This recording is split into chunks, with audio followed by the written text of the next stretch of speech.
Lituanie. Alors c'est une toute petite ville, hein, Linz. Hélas, pour certains qui aiment l'histoire, c'est une ville qui a croisé la carrière d'un certain Adolf Hitler. Ça, c'était pas bon pour oui, son c'est vrai image. que Hitler, en fait, a fait le lycée là-bas. Voilà, bon, ça, on l'oublie, très bien. Mais il y a quand même d'illustres personnages qui ont traversé la ville de Linz. Je pense à Mozart, dont on vient d'entendre la musique, parce qu'il a vraiment été inspiré par cette ville et il a écrit en 3 jours la symphonie de Linz.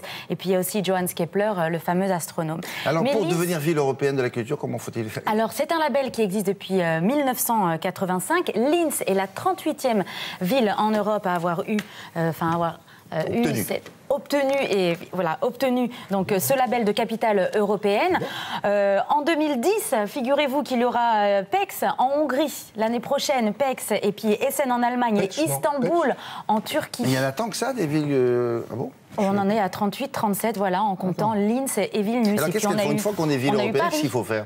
Alors il faut créer des manifestations, il faut des manifestations culturelles. Alors c'est vrai que c'est bien pour une ville, surtout comme Linz, parce que Linz en fait est une ville industrielle, une ville ouvrière qui a surtout une usine qui fabrique surtout de l'acier.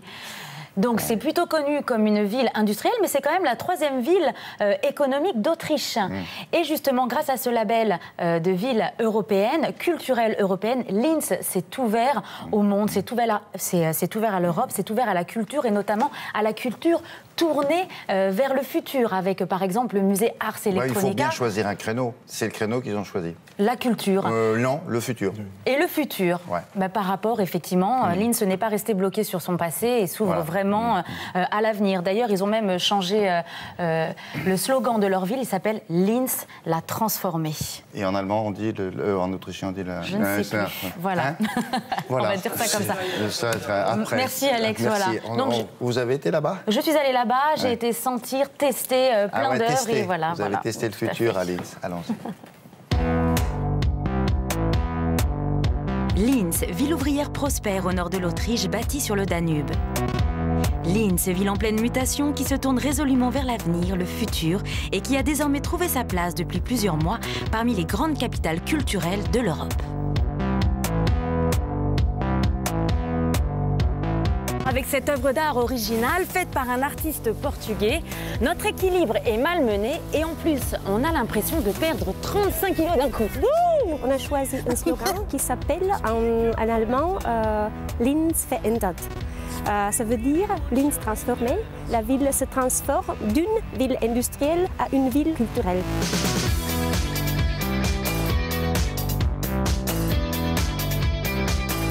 Regardez, je vais profiter d'une œuvre d'art faite par un artiste américain où ici, eh bien, la pluie chante.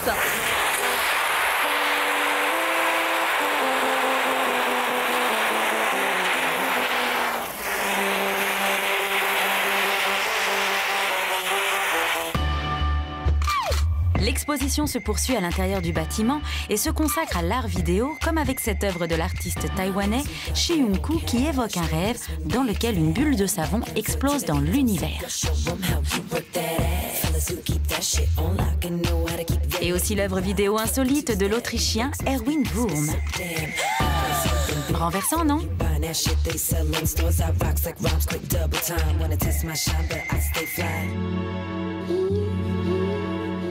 Les bâtiments anciens de la ville de Linz côtoient désormais des édifices futuristes qui abritent des musées d'art contemporain. C'est le cas du musée Ars Electronica qui mélange avec subtilité œuvres d'art, technologie et parfois poésie.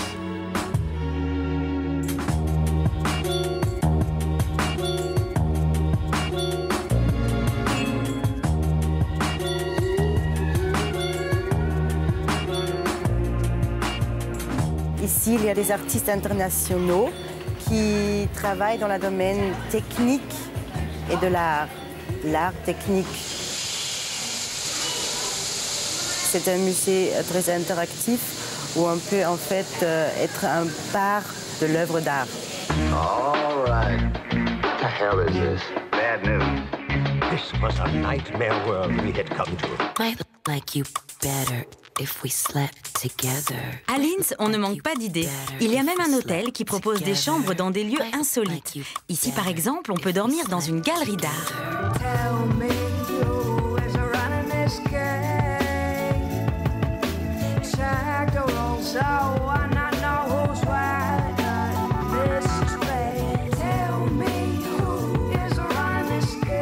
Linz, capitale européenne de la culture 2009. Cette petite ville ouvrière profite pleinement de ce tremplin pour se tourner vers l'avenir et s'ouvrir au monde. Bon, on a compris, le but du jeu, c'est effectivement que tout ce que nous venons de voir, ça n'aurait pas existé si elle n'avait pas obtenu ce label-là de ville Voilà, et juste petit exemple, culturelle. La chambre d'hôtel que l'on a vue dans une galerie d'art, en fait, c'est des architectes pour les besoins de Linz, capitale européenne de la culture. Ils ont créé un hôtel qui n'existe pas. Tout simplement parce qu'en fait, toutes les chambres d'hôtel, sont disséminées dans la ville. Donc, c'est pas très pratique pour la femme de ménage, mais c'était très sympa à voir. Et pour le gars qui distribue la clé, le mec, il est au bout de la rue. Merci beaucoup. On a trouvé la traduction de ville, Linz, ville... Verandert.